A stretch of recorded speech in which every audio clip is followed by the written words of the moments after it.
Hello, friends of Lance. Saturday, June 20th, the Brazilian national team ran into another problem for the World Cup. The CBF confirmed now at the end of the afternoon that the forward Raphinha has an injury in the posterior muscle of his right thigh. We had already talked about this right after the game with Haiti. The CBF confirmed the injury, confirmed the exam, but didn't give any additional details. They didn't say what the expected recovery time is.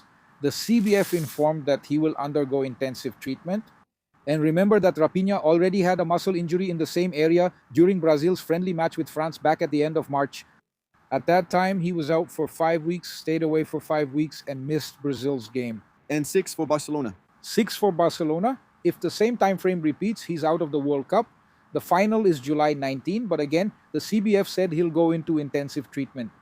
Who knows, maybe Raphinha can return at some point in this World Cup, who is very close to coming back.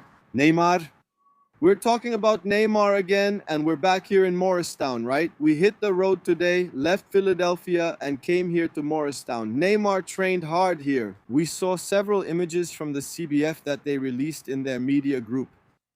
Training in the gym, training with the ball, doing sprints, quick runs, and changing direction. He worked under the supervision of the national team's physical preparation coordinator, Cristiano Nunes.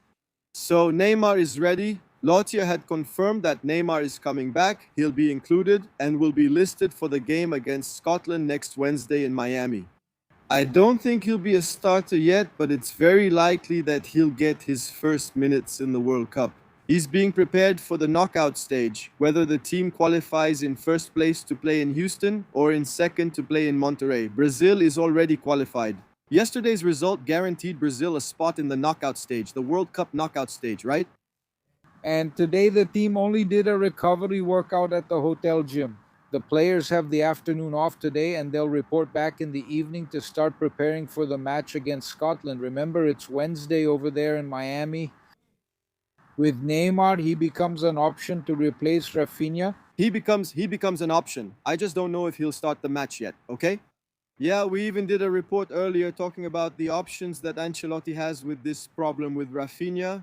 Yeah, in yesterday's game on Friday, he used Rayan instead of Raphinha. I really believe that because of the result of the game, 2-0 Brazil was playing better at that moment. He went with Rayan also to give him some minutes so Rayan could make his debut in a World Cup. But I'm not sure he'd start Rayan against Scotland since Luis Enrique had been the one playing in that position. He was initially the player in the attacking four who was going to start at the World Cup if it weren't for the team's performance in the friendlies having slipped a bit. So I think Luis Enrique has a slight advantage there, but there are other options, right? It could be Ryan, it could be Luis Enrique.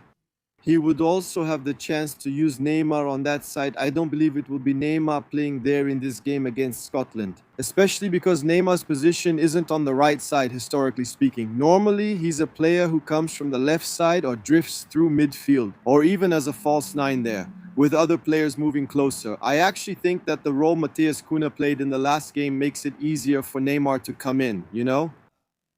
It makes it easier for Neymar, and Neymar wouldn't play on the right side, but would play a bit more centrally, leading the attack. So maybe that's one way to use Neymar a bit more centrally. Playing more centrally instead of wide right could be Ancelotti's starting option, but I think that's unlikely, okay? Let's see how things develop this week. We still have 2 training sessions, right? Yes, Sunday, Monday, and Tuesday. There are 3 training sessions before the game against Scotland, the last one in Group C, so I think we still have some time for Ancelotti to think things through. Who will take Raphinha's place? Regarding Raphinha, I don't think he's fit to play again in this World Cup. That's just my opinion, it's not information yet. We're trying to get more information. I've already talked to some people who use the same term as the CBF, intensive treatment, to try to play in the later stages of the Cup in case Brazil advances from round to round. But I think it's very difficult, it's too soon. Given Raphinha's history of injuries in the same spot, I think it's kind of unlikely he'll be available for the rest of the Cup. Yeah, without Raphinha, the tendency, even though there are still 3 training sessions ahead, is maybe for Ancelotti to keep the formation with 3 midfielders and 3 forwards. Because he did that against Morocco, did that against Haiti. There wouldn't be any reason to change it now against Scotland, especially after losing his key starter, which is Raphinha, right? I agree. It probably won't change and will stay the same. Paqueta's performance has improved, right? He played badly in the first game. In this second game, I think he already controlled the midfield a bit, and he gave the assist for Vini Jr.'s goal. Yeah, I thought Paqueta improved a lot in this match, so I think it's pretty unlikely that he'll change it. He'll stick with these three men. So I think the only change he might make, I have two things in mind. One, the yellow cards would be after the game against Scotland.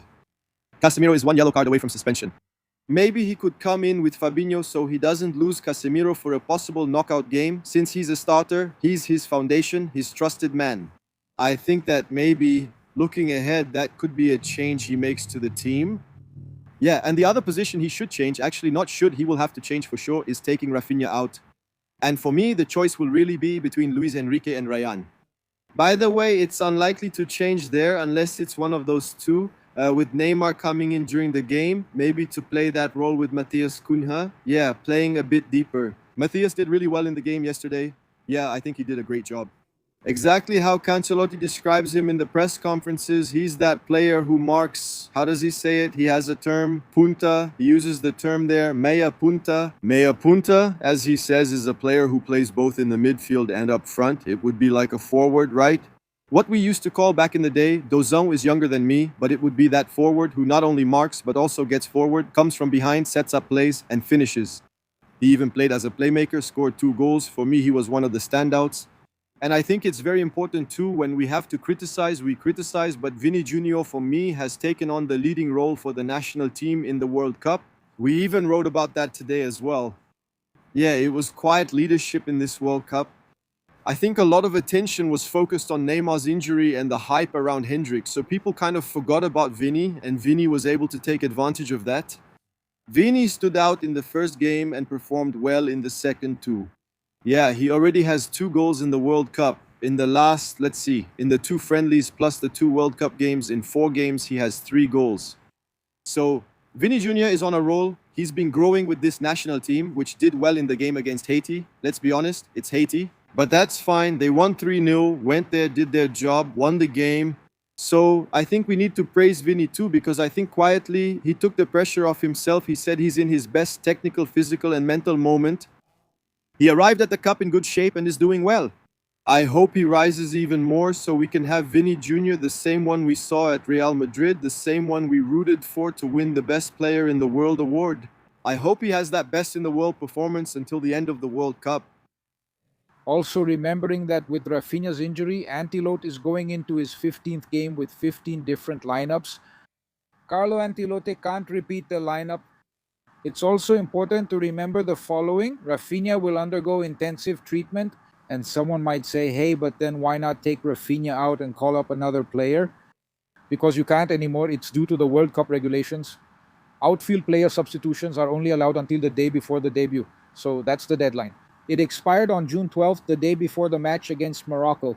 Now, a player change is only allowed if it's one of the 3 goalkeepers, which, let's be honest, is not going to happen. There's no wood around here to knock on, but it's not going to happen. So Raphinha, because of that, should stay with the team until the end of the World Cup, regardless. CBF, again, did not disclose a recovery timeline. They mentioned intensive treatment, so do the national team's doctors have any hope that he can recover? In case Brazil advances to the World Cup, but at this stage of the tournament, literally, it's no longer possible to replace a player. So we have to hope that Raphinha can recover and stay. I know there are a lot of people who aren't happy with Raphinha on the national team. We've seen a lot of comments saying that Raphinha leaving will be good for Brazil. I don't like to use those terms. I'll say it's an opportunity for Coach Carlos Ancelotti. Ancelotti tested players who hadn't been getting much playing time on the team. Yanaka mentioned the case of Ryan, who was the player that replaced Raphinha yesterday. And about that, we even commented yesterday when we were watching the game, Ryan ended up performing exactly the same role that Raphinha used to perform. He got a little confused, but anyway, it's pressure. It's the boys' first game in a World Cup. But it's very clear that Ancelotti works with all the players to make sure they can perform the roles they need to. Exactly, Raphinha did that. Hendrik also came in yesterday.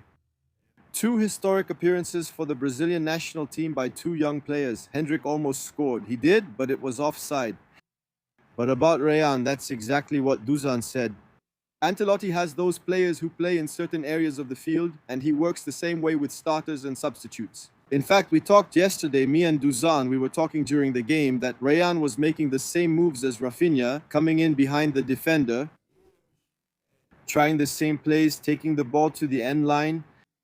So that's exactly it. Like, Ancelotti works with everyone in the same way. 3 hours before the game, during the pre-match talk, he announces the team and says, "Let's go win." Yeah, that's it. The national team will train again tomorrow. The CBF hasn't officially announced the training time yet.